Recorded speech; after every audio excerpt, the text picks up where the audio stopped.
नमस्कार। आज हम बात करेंगे दिल्ली सल्तनत के बारे में, लेकिन एक अलग अंदाज में। हम सिर्फ ये नहीं जानेंगे कि क्या हुआ था, बल्कि ये समझेंगे कि हमें ये सब पता कैसे चला। ये एक तरह से इतिहास के पीछे की जासूसी कहानी है, उन सुरागों की, उन सबूतों की जिनको जोड़ जोड़कर इतिहासकार हमारे सामने अतीत की एक तस्वीर रखते हैं। तो सबसे पहला और सबसे जरूरी सवाल, आखिर अतीत की कहानी लिखी कैसे जाती है?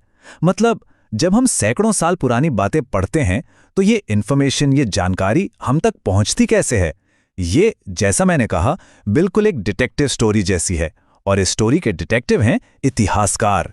तो चलिए इस पजल को समझना शुरू करते हैं। देखिए, इतिहास लिखना, खासकर जब हम प्राचीन भारत की बात करते हैं, तो ये एक बहुत बड़ी पहेली सुलझाने जैसा काम है। और ऐसा क्यों?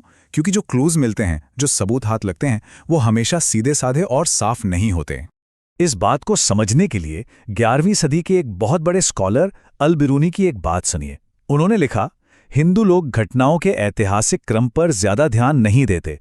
मतलब उनका कहना था कि इंडिया में चीजों को डेट वाइज एक सीक्वेंस में लिखने का रिवाज उतना स्ट्रांग नहीं था जितना पर्शिया या अरब में था। उनके हिसाब से अगर उनसे कोई ऐसी बात पूछो जिसका उनके पास जवाब ना हो, तो वो कहानियां सुनाने लग जाते थे।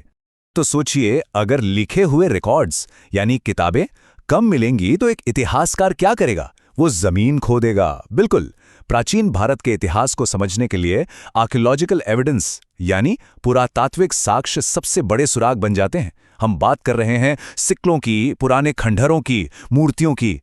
इन्हीं से कहानी को जोड़ना पड़ता है। लेकिन फिर वक्त बदला और मेडिवल एरा यानी मध्यकाल के आते आते भारत में इतिहास लिखने का पूरा तरीका ही बदल गया। ये सच में एक नए चैप्टर की शुरुआत थी।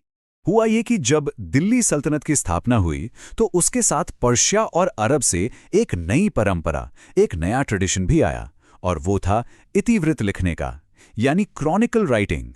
सीधे शब्दों में कहें तो हर घटना का, हर इवेंट का डेट के साथ सिस्टमैटिक रिकॉर्ड रखना। और इससे हुआ ये कि अचानक इतिहासकारों के हाथ में लिखे हुए सोर्सेज का एक पूरा खजाना आ गया। तो अब एक इतिहासकार के पास दिल्ली सल्तनत को समझने के लिए मोटा-मोटी दो तरह के क्लूज या सबूत हैं। पहले हैं आर्कियोलॉजिकल सोर्सेस, यानी वो चीजें जिन्हें हम देख सकते हैं, छू सकते हैं, जैसे स्मारक, सिक्के, शिलालेख। और दूसरे हैं लिटरेरी सोर्सेज, वो चीजें जिन्हें हम पढ़ सकते हैं, जैसे क्रॉनिकल्स, ट्रैवलॉग्स और यहां तक कि कविताएं भी। तो चलिए इन्वेस्टिगेशन शुरू करते हैं।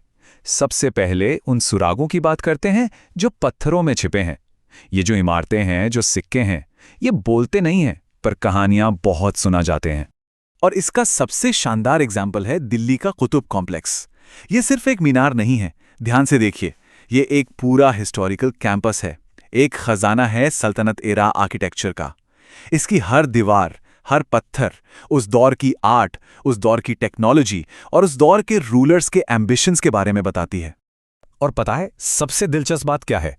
इस दौर में एक नई स्टाइल का जन्म हुआ जिसे हम कहते हैं इंडो इस्लामिक आर्किटेक्चर। शुरुआत के तुर्क रूलर्स ने क्या किया? उन्होंने पहले से मौजूद मंदिरों और इमारतों के पिलर्स और मटेरियल को ही दोबारा इस्तेमाल किया और लोकल कारीगरों की मदद से नई मस्जिदें बनाई, जैसे कि कुव्वत उल इस्लाम। तो इसमें आपको दोनों कल्चर्स का एक यूनिक फ्यूजन, एक संगम दिखता है। ये पत्थरों में लिखा हुआ इतिहास है।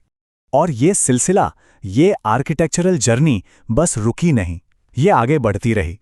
स्लेव डायनेस्टी के कुव्वत उल इस्लाम मॉस्क से शुरू होकर खिलजी डायनेस्टी के अलाई दरवाजे की नक्काशी तक, फिर तुगलक डायनेस्टी के मजबूत तुगलकाबाद फोर्ट से गुजरते हुए लोधी डायनेस्टी के शांत और खूबसूरत सिकंदर लोधी के मकबरे तक, हर डायनेस्टी ने अपनी एक अलग पहचान, एक अलग आर्किटेक्चरल सिग्नेचर छोड़ा। अब आते हैं छोटे लेकिन बहुत पावरफुल सुरागों पर। सिक्के। ये सिर्फ पैसे नहीं हैं, ये हिस्ट्री के टाइम कैप्सूल हैं। जरा सोचिए, मोहम्मद गौरी के सिक्के, एक तरफ उनका नाम और दूसरी तरफ देवी लक्ष्मी की तस्वीर। ये क्या बताता है? ये उस दौर के कल्चरल फ्यूजन को दिखाता है। फिर इल्तुतमिश शाह, उन्होंने सिल्वर टका और कॉपर जीतल इंट्रोड्यूस किया, मतलब इकोनॉमी को एक स्टैंडर्ड दिया। और मोहम्मद बिन तुगलक के टोकन करेंसी के एक्सपेरिमेंट को कौन भूल सकता है? उनकी बोल्ड थिंकिंग का सबूत है ये। तो एक छोटा सा सिक्का कितनी बातें बता देता है ना। लेकिन एक मिनट, ये पत्थर, ये इमारतें, ये सिक्के, ये हमें उस दौर की शान शौकत, उनकी आर्ट के बारे में तो बताते हैं, पर क्या ये हमें सुल्तान के दिमाग में क्या चल रहा था ये बता सकते हैं? या दरबार में कौन सी साजिशें हो रही थीं, या किसी जंग की असली वजह क्या थी? नहीं, इसके लिए हमें उन सुरागों की जरूरत पड़ती है जो बोल सकते हैं। और बस यही एंट्री होती है कलम की। History written by the pen. सल्तनत काल के राइटर्स ने हमें घटनाओं का वो ब्यौरा दिया है, वो डिटेल्स दी हैं जो पत्थर कभी नहीं दे सकते। इस दौर के कुछ इंपॉर्टेंट क्रॉनिकल्स हैं, जैसे अलबिरूनी की तारीख-उल हिंद, जो 11वीं सदी के इंडिया का एक अकाउंट है। फिर है मिन्हाज-उस-सिराज की तबकात-ए-नासिरी, जो मोहम्मद गोरी से लेकर 1260 तक की हिस्ट्री बताती है। ज़ियाउद्दीन बरनी की तारीख़-ए-फ़िरोज़ शाही, तुगलक डायनेस्टी की एक डिटेल्ड हिस्ट्री है। और इन सबसे अलग मोरक्को से आए ट्रैवलर इब्न बतूता का ट्रैवलॉग किताबुल रहला, ये एक आउटसाइडर का पर्सपेक्टिव देता है कि उस दौर में आम जिंदगी कैसी थी। लेकिन यहाँ पर एक कैच है। एक अच्छा इतिहासकार इन किताबों को आंख बंद करके सच नहीं मान लेता, उसे रीडिंग बिटवीन द लाइंस करना पड़ता है। सोचिए, जो कोर्ट क्रॉनिकल्स हैं, जो दरबारी लेखक लिखते थे, वो अक्सर अपने सुल्तान की तारीफ में ही लिखे जाते थे, तो उसमें थोड़ा बायस हो सकता है। वहीं दूसरी तरफ जो फॉरेन ट्रैवलर्स के अकाउंट्स हैं, जैसे इब्न बतूता का, वो एक आउटसाइडर का पर्सपेक्टिव देते हैं, जो काफ़ी वैल्यूबल है, पर कभी-कभी उन्हें लोकल कल्चर को समझने में गलती भी हो सकती है। तो दोनों को केयरफुली पढ़ना ज़रूरी है। और फिर इन सब के बीच आते हैं एक बिल्कुल अनोखे शख्स, अमीर खुसरो। उन्हें हम सिर्फ एक पोएट के रूप में जानते हैं, पर वो एक हिस्टोरियन भी थे।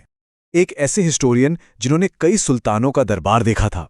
उनकी आंखों के सामने इतिहास बन रहा था, और उन्होंने अपनी पोएट्री में, अपनी लिखाई में हिस्ट्री और इमेजिनेशन को ऐसे मिलाया जो कमाल का था। उनकी लिखाई पर्शियन और उस वक्त की आम जुबान हिंदवी दोनों में मिलती है, जो फिर से उस दौर के कल्चरल फ्यूजन का एक सबूत है। तो अब हमने दोनों तरह के सबूत देख लिए, पत्थरों की कहानी भी सुन ली और किताबों की बातें भी जान ली। अब सबसे बड़ा सवाल, एक मॉडर्न हिस्टोरियन इन सब अलग अलग टुकड़ों को जोड़ता कैसे है? वो सच्चाई के सबसे करीब कैसे पहुंचता है? इसका एक मेथड है, एक प्रोसेस। स्टेप 1, फिजिकल एविडेंस की जांच।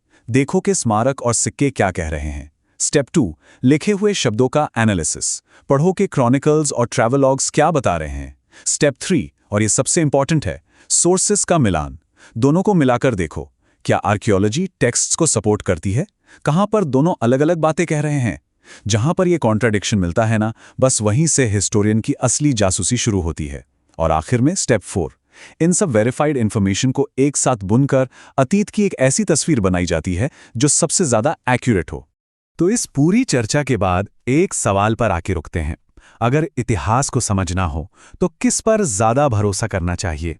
एक पत्थर के स्मारक पर जो सदियों से चुपचाप अपनी जगह खड़ा है, सच को अपने अंदर समेटे हुए, या फिर एक किताब पर जिसे एक इंसान ने अपनी यादों, अपने अनुभवों और शायद अपने बायसेस के साथ लिखा है?